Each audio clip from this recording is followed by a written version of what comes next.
Hello everyone, welcome back to my another mini blog. অনেকদিন পর তোমাদের সাথে একটা ব্লগ শেয়ার করতে চলেছি।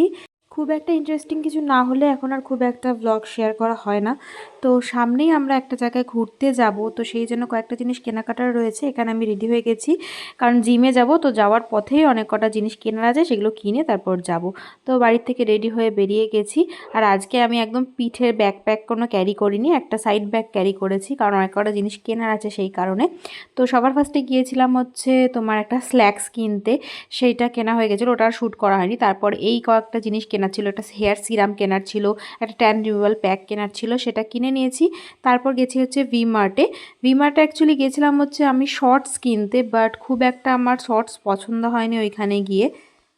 আর আমি এক জিনিস কিনতে যাই আর এক জিনিস কিনে নিয়ে আসি, এটা বরাবর আমার সাথে হয়ে থাকে। আর কার কার সাথে এরকম হয় অবশ্যই নিচে কমেন্ট করে জানিও।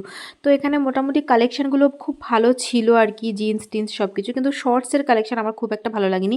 এই বেজ কালারের শর্টসটা বেশ ভালো লেগেছিলো, কিন্তু ট্রায়াল দেওয়ার পর দেখছি ওটা ভীষণ সি থ্রু, তো ওটা খুব একটা আমার ভালো লাগছিল না পরে, তো তাই জন্য ওটা নিইনি। তো তার বদলে অন্য দুটো জিনিস কিনে আমি বেরিয়ে এসেছি, মানে একটা কোয়াড সেট কিনেছিলাম। তো তোমাদেরকে দেখাবো যখন আমি ঘুরতে যাব, সেই সময় তো পরবো অবশ্যই, তখন নয় শেয়ার করে দেবো। আর আমরা যেখানে ঘুরতে যাচ্ছি না, সেখানে খুব একটা মানে লাগেজ আমরা নিয়ে যেতে পারবো না, সেই জন্য ছোটোখাটো জিনিস কিনতে হচ্ছে, মানে ট্রাভেল সাইজের সব জিনিসপত্র কিনতে হচ্ছে। ওই জন্য মানে এখনও কয়েকটা জিনিস কেনার বাকি রয়েছে। তো তারপর আমার গ্লাস প্রোটেক্টরটা ভেঙে গেছিলো, সেইটা লাগাতে চলে এসেছিলাম। তারপর এই দেখো তিশাদি আর আমি একসাথেই ফিরি মানে বাড়িতে।